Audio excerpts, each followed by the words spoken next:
What is up, guys? Insente here, and if you haven't heard, something monumentous and amazing just happened. I was able to rank up to 1 Dan on the TieGem server. Happened a few nights ago, and I am unbelievably excited. I know that TieGem is one of the weakest of the servers. In terms of a 1 Dan is there is probably a 2Q on KGS. But nevertheless, I've only started being serious about learning Go, and I was a mid to high DDK 10 months ago. I started my first video in July on my channel, so I'm extremely happy with my progress.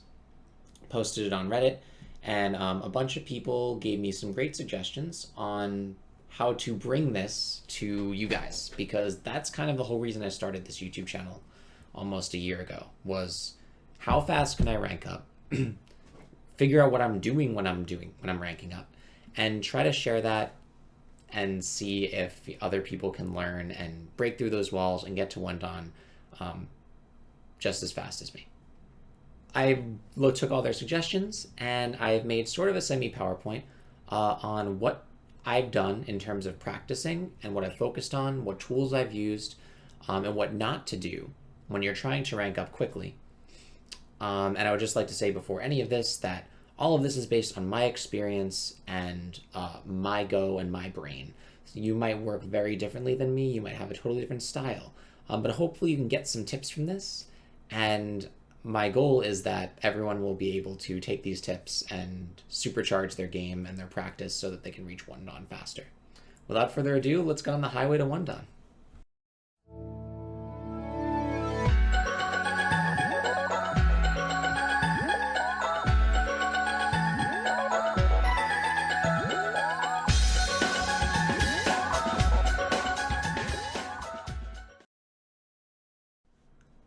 All right, so let's get started. The way I see it, there are 3 sections of my progress. There is when and how often I study. There is what I study, and then there's how I study it, and then what not to do. Things that I did not do and actively tried to stay away from doing in my process of ranking up. So let's start with when and how often I study. I took all of the servers that I played on and tried to estimate how many games I've played on each of the servers since I started in July. Tally sort of goes like this. On TieGem, I've clocked in about 80 games. OGS, around 200. KGS, around 300. IGS, only dabbled in that one, probably about 20. In total, I have about 600 games under my belt. That averages to about 2 games a day for 10 months. On top of that, I built in at least 20 minutes of studying, which means like figuring out more about the game, not playing, 3 to 5 days a week, depending on how much time I had. I tried to soak up everything that I could and learn everything that I could and use that in my games, which I think helped a lot. So now let's go to what I study.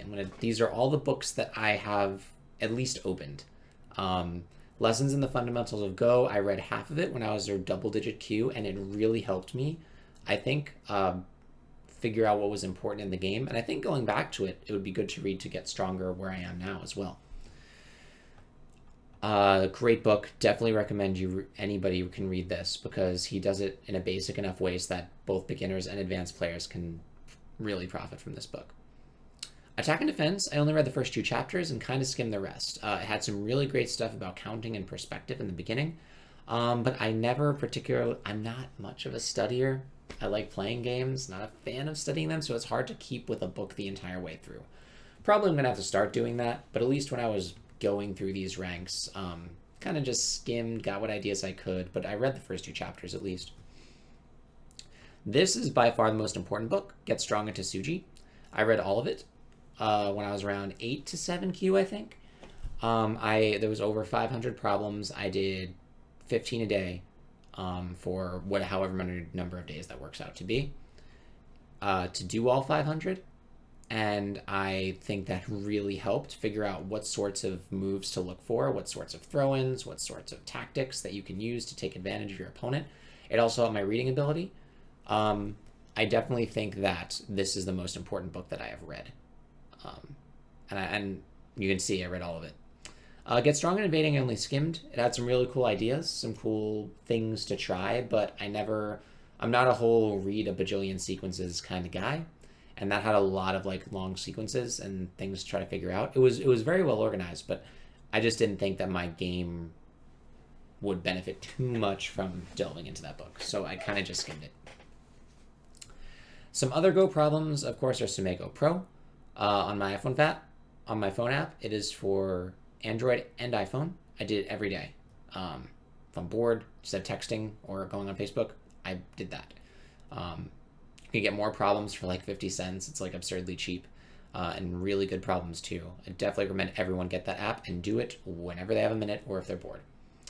Gojwan is a website, internetgoschool.com, for to have access to training problems in a bunch of different areas of the game. That could be different openings and middle game, counting, Joseki, whatever. A really great resource, and there was a period where I was doing a lot of those problems as well. And of course, the YouTube, right? YouTube has allowed Go to spread way more than it would normally.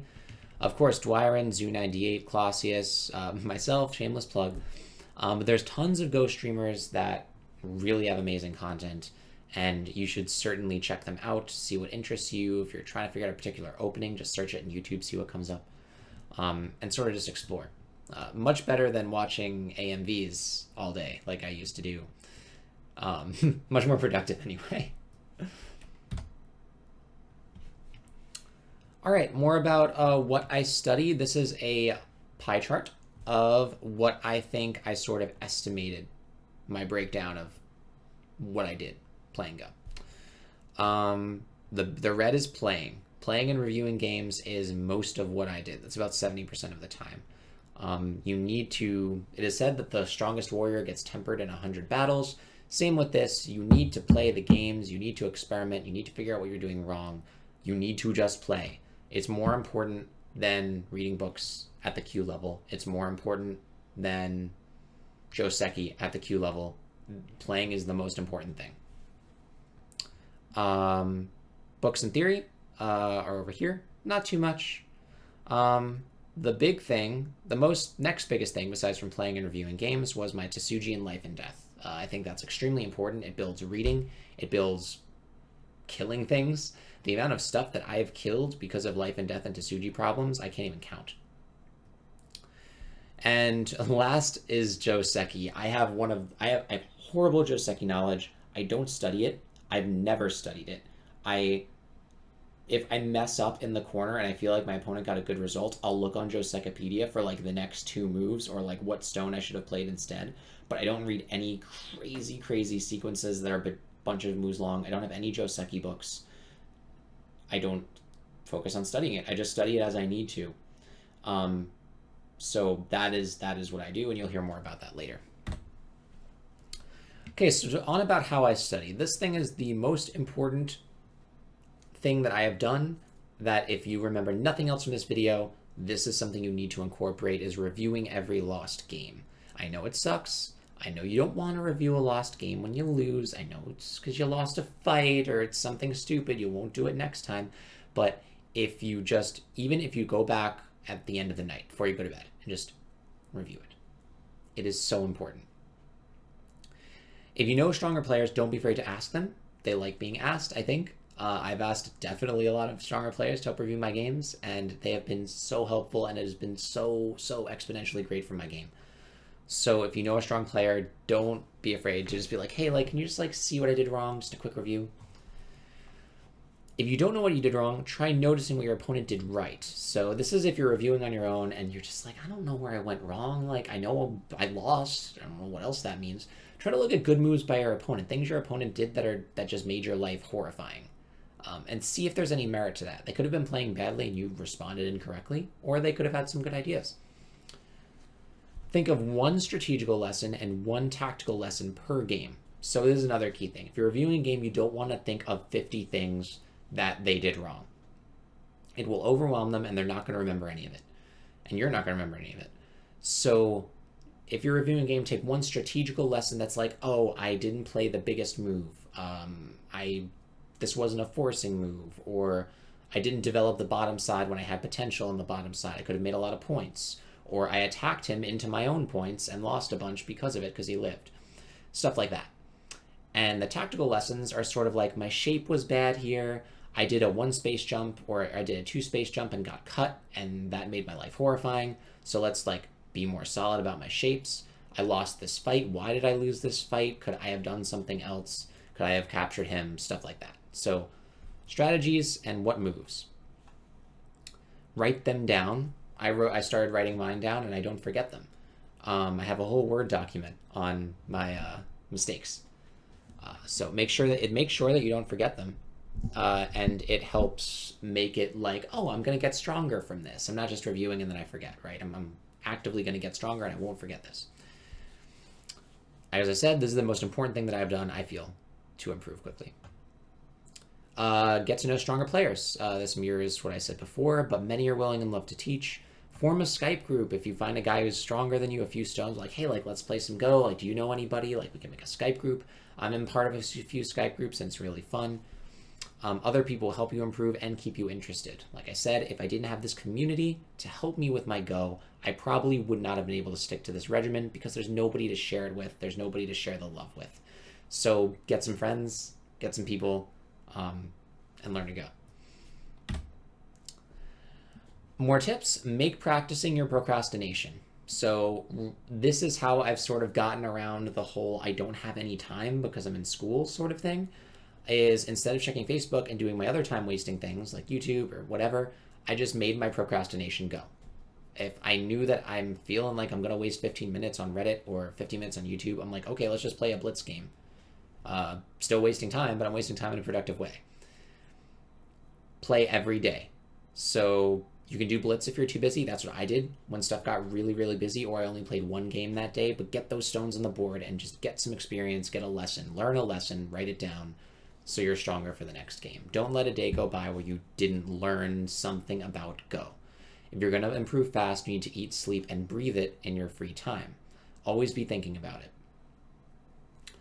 Avoid playing moves before reading them out. It's really easy to start playing automatic clicky moves because your opponent is playing fast and you're playing fast. But read as much as you can because your reading ability will very much translate to how good you are at playing the game. Learn first, rank up later. So if you keep learning, by definition, you will improve. If you're better at playing Go, it means you know more about Go than the people below you, right? So if you learn about Go, there's no way you can't improve. That being said, don't make ranking up your priority. Just learn as much as you can about the game, learn from your mistakes, and you will find your rank goes up by itself. Also, you'll find that if you hit a wall, if you keep learning, you'll find that you jump 2 stones instead of 1. And it'll take a longer time, but you'll jump stronger and you'll be able to traverse past the wall more quickly. Play on different servers. This is really important. All have different strengths and styles. TieGem's aggressive, IGS is influential, OGS is just solid, as far as I know. KGS is very like Joseki heavy and like balanced, I think. All have different strengths, and so if you play on different servers, you're bound to get better because you'll be introduced to new ideas. Okay, lastly, I want to tell you guys what not to do. Don't memorize 50,000 Joseki. Don't make your plot of progress look like this. Queues have bigger problems than Joseki mistakes. We have fundamental issues in direction of play. We have issues in fighting. We have issues in shape. Just those 3 alone you could study for years. Adding Joseki into the mix, for me, it was extremely not productive. I don't remember sequences unless there's a meaning behind them, and spending all the time getting all of that meaning wasn't as fun for me as learning it after playing a game. I have won many games despite Joseki mistakes. There have been so many games I've come back from a losing position because I was better at fighting than the other guy. I've developed a very aggressive style, and I'm good at fighting, probably because I don't memorize Joseki, so in order to win, I need to be better at fighting than they do, because I'm always behind. Once I got stronger, I learned that having proper direction of play and knowledge of shapes can allow you to make up Joseki that is good enough. After I only know probably 20 Joseki, the first few moves, and my knowledge of direction of play and my knowledge of shape, that has improved from playing games, I think has been able to help me take advantage of a Joseki position, even if I don't know the Joseki. It also helps work on your reading, so you're not playing from memory, you're actually reading out the sequences. And look up Joseki as you mess them up, right? So I like this because it gives you a practical reason to learn it. It's not just you're learning it and you're just like, well, what are the odds I'm going to see this sequence? It's more like, oh God, this went horribly for me. Why did it go horribly for me? And the answer can usually be found on Josekopedia. Don't play a bajillion games with no review. So when you're beginning, it's great to play a bunch of games all at once to get that experience. But as you get better, you're going to find that it's harder and harder to just play games and just improve.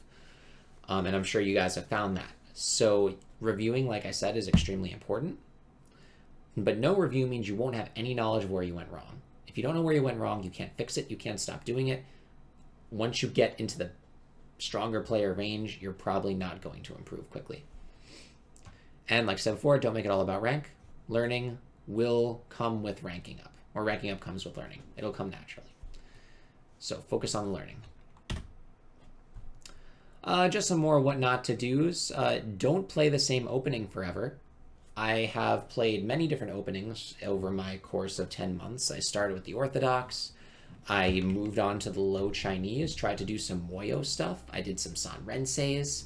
Now I've been focusing on Kobayashi. I really like that opening. It works well for me.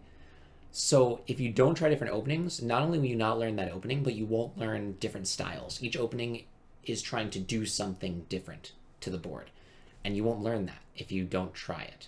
Not to mention, you'll learn some great ways of exploiting those openings by your opponents. You know, if your opponent really takes advantage of an opening, you'll be able to use it now against somebody else. Don't study more than you play. The study trap, I've seen a lot of players, I've seen this happen to tons of players. They watch videos, they read books, they study hours a day, and they're still like 10Q or they're still 8Q, and they're terrified to touch the board because they're afraid they're going to lose. Because the more you study, you're personally getting invested, and you're investing your time and your energy into learning about the game. And so your brain's like, oh, theoretically, I should be really good at this because I've studied for so much. But when you actually go to sit down at the board, you get scared because you're like, because you don't trust your reading because you haven't developed it because you haven't played. So don't study more than you play. Make playing the priority and study to fix your mistakes and make the studying always a response to how your games go, right? So if I feel like my direction of play is really bad, like that's what I start to focus on and try to like tailor my studying to the way my games are being played. Don't mess up. Last tip. Let's all keep it real here. Real talk. Don't mess up on your life, duties, or obligations because of Go. It's really easy to get obsessed with a game like this, and there's a lot of obsessive personalities that would completely love just like this game, right? But Go is about balance. It's about keeping all of your groups organized, keeping all your ducks in a row, and trying to do overall the best that you can do on the board. So messing up on your overall life because you're trying to get good at a game that's about balance is super ironic, and it will not make you love the game. It'll kind of just make you bad at it, and then you'll be sad and depressed because you're using up all your time playing Go and not in life. So just keep the balance. Just keep the balance and remember that it's a game and it's meant to be fun. You're meant to draw meaning from the game. I draw meaning and I like learn lessons, and it's given me so much in terms of meeting people and learning about myself. So always keep that in mind. And this is just the intro. This is just a taste of what I plan to do to try to go through my virtual diary, my journey up to One Dan. So leave a comment and a like below. Let me know what you thought, if these tips were novel or if you find them helpful. Definitely let me know what you'd like to see in future videos. This was not a Go video technically, but it was a practice and psychology video, which I think is very important to get started. I'm hoping to make more technical videos about what I learned specifically in the future, and I'm really looking forward to that. So definitely leave a like, definitely leave a comment, and I can't wait to hear your feedback, and I can't wait to see your progress. Thanks so much for supporting my channel, supporting my work. Thank you for all the stronger players who have helped me along the way. I'd be nowhere without you guys, and you guys have been amazing. And I can't wait to get even better at this game. Even though I've reached my goal that I set for myself last year, I am even more excited to get better and to keep exploring this game because it's one of the most interesting games I've ever had. The opportunity and the privilege to play. And I guess that about sums it up. Like I said, thank you. Definitely leave a like and comments, and I'm looking forward to helping you guys get on the highway. I'll see you on the grid.